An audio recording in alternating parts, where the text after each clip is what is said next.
काजी मोहतरम हज़रत अल्लामा मौलाना मोहम्मद ईसा अस्क़िल्ला हज़रात, मैं किनका नाम लो किनको छोड़ दूँ, ज़रा वही अहताब है हज़रात। हमसे तो आप हज़रात बाहर सुनते हैं, बाहर से जो आए हैं उनसे हम आप सुने, क्योंकि बहुत ही जल्द हम आपके बीच हज़रत अल्लामा मौलाना मोहम्मद नसीबुल क़ादरी चतुर्वेदी की तकरीर होनी है। तो हज़रात मोहतरम बहुत तेज़ी के साथ मैं दो तीन शेर में पढ़ता हूँ, मोहब्बत के साथ सारा मोहम्मद बोल दीजिए सुभान अल्लाह। जो सुभान अल्लाह अल्हम्दुलिल्लाह बोलता है और सुभान अल्लाह के नाम पे जो हाथ उठाता है कसम खुदा की, उसके हाथ में और वो हाथ में कभी लकवा नहीं काटता है। तो इसी हिसाब से हमारा अपने हाथों को उठाकर बोली या रसूल अल्लाह।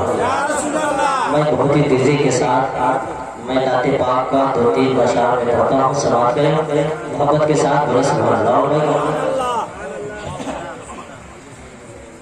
बुजुर्ग नज़र में आगे रमा के देखी हुई बस दो शेर आप समाप्त करें। शायद इस्लाम हो नज़र बसी है जगह बसी है जगह से वत से वीर यार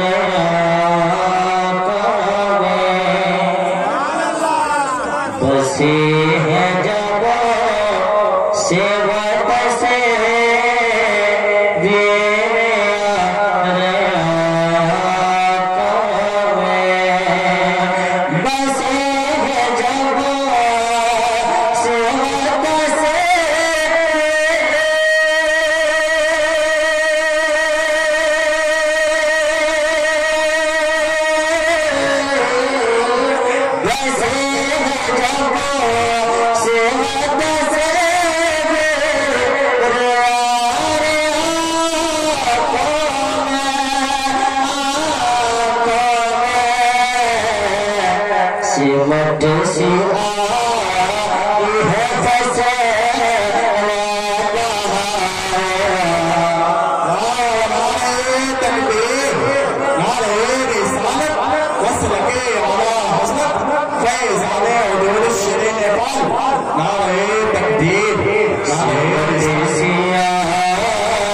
ज़मीन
के तेरे